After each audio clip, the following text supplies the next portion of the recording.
विश्वेश्वरचंद नाम के कॉलेज में हर साल की तरह इस साल भी एक प्रतियोगिता का आयोजन किया जा रहा था। ये प्रतियोगिता हमेशा चर्चा में रहती।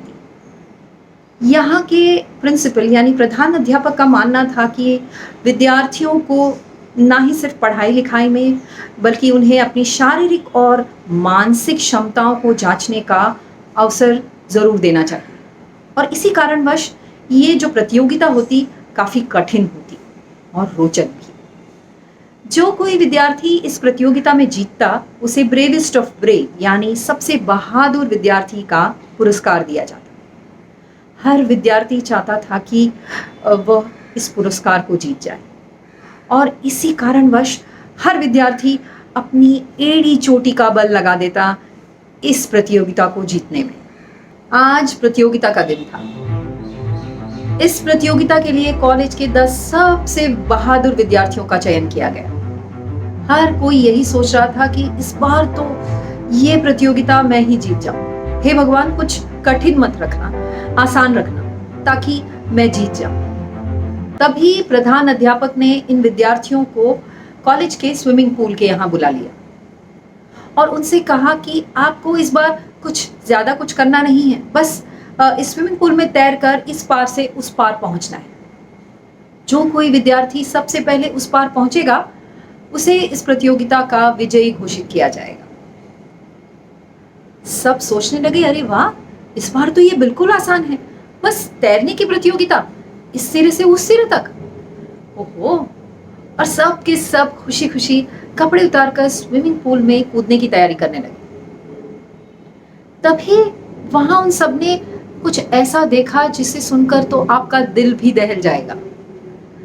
इस स्विमिंग पूल के ऊपर इन सब ने देखा कि एक हेलीकॉप्टर घूम रहा है। इस हेलीकॉप्टर से कुछ क्रोकोडाइल्स यानी मगरमच्छों को इस स्विमिंग पूल में छोड़ा जा रहा है। यानी कि इन विद्यार्थियों को इस स्विमिंग पूल में इन मगरमच्छों के साथ दौड़ना है और अपनी जान बचाते बचाते उस पार पहुंचना है।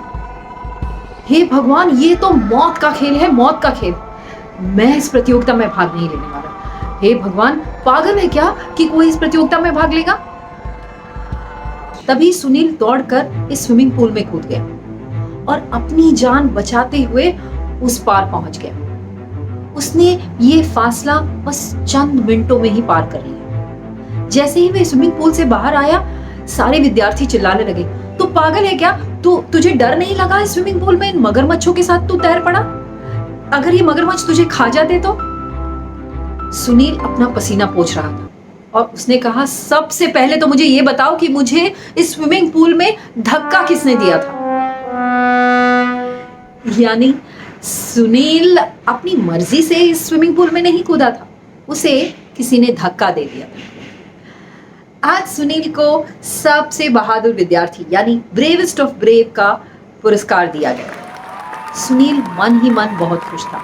अच्छा, एक बात, ये मगरमच्छ जो पानी में छोड़े गए थे वे असली नहीं, रबर के थे।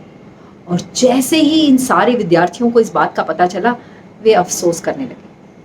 पर सुनील आभारी था उस विद्यार्थी का जिसने उसे इस स्विमिंग पूल में धक्का दिया। वाह भाई वाह, ये धक्के तो बड़े काम की चीज निकले।